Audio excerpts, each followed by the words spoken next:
Hello friends, কেমন আছো তোমরা সবাই? আশা করি তোমরা সবাই ভালো আছো। তো আমিও ভালো আছি। তো আজকে চলে আসলাম মেয়েকে নিয়ে ভিডিও বানানোর জন্য। তো আমার মেয়ে নিচে ছিল আর আমি ছিলাম উপরে। আমি ভিডিও বানাতে চলে এসেছিলাম আগে, আর ওই ছিল নিচে ঘুমে। তো আমি তো জানি না যে আমার মেয়ে উঠে গেছে। তো পরে নিচে গিয়েছিলাম, তো যাই দেখছি আমার মেয়ে উঠে গেছে। তো ফ্রেন্ডস, কেমন আমাদের মা মেয়ের ভিডিও কেমন লাগছে অবশ্যই আমাকে একটু জানিও। তো ভিডিও বানানো কমপ্লিট, এখন যাচ্ছি একটু মেয়েকে নিয়ে।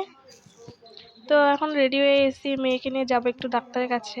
তো এই যে দেখো, আমার মেয়েকে বলছিলাম একটু হাসি দাও তো মা। তো দেখো ওই কিরকম করে হাসি দিচ্ছিল, হালকা মুচকি হাসি। তো ফ্রেন্ডস, আমরা যাচ্ছিলাম হলো ডাক্তারের কাছে, কারণ আমার মেয়ের পায়ের মধ্যে না কি যেন বেরোয়েছে, তো বুঝতে পারছি না, তো সেই জন্যই যাচ্ছি। তো এই যে দেখো ছোট ছোট গুড়ি গুড়ি কি যেন বেরোয়েছে, হয়তো ক্যামেরার মধ্যে ভালো আসছে না, যাই হোক। তো যাচ্ছি এখন, আর ওর ওর বাবা আসছে টোটো নিয়ে। তো চলো ডাক্তারের কাছে গিয়ে তোমাদের সঙ্গে দেখা যাচ্ছে। তো ফাইনালি ডাক্তারের কাছে চলে এসেছি। তো আমি প্রথমে ভিতরে গিয়ে বসলাম, আর তোমাদের দাদাভাই হলো ক্যামেরা করে দিচ্ছিল। তো ডাক্তারবাবু অন্য একজন পেশেন্টকে চিকিৎসা করছিল। তারপরে দেখো আমার মেয়ের সঙ্গে একটু কথা বললো। তো আমার মেয়েকে নিয়ে না খুব টেনশন হচ্ছিল, কারণ পায়ের মধ্যে একটা দুইটা না অনেকগুলো বেরোয় গিয়েছিল। তো কি যে আমি বুঝতে পারছিলাম না।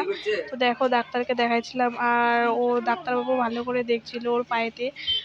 তখন তো ডাক্তারবাবু বলছিল কি এগুলা কিছুই না, অতিরিক্ত গরম পড়েছে, তো সেই জন্য এগুলো বেরোয়েছে, বড়দেরও বের হয় নাকি।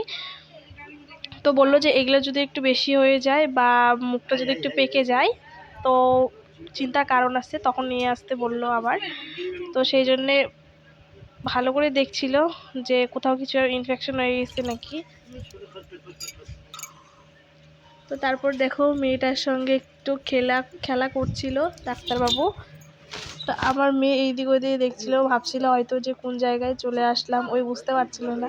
তো আমাকে বলছিল যে যদি কোনো সমস্যা হয় তারপরে আবার নিয়ে চলে আসিস।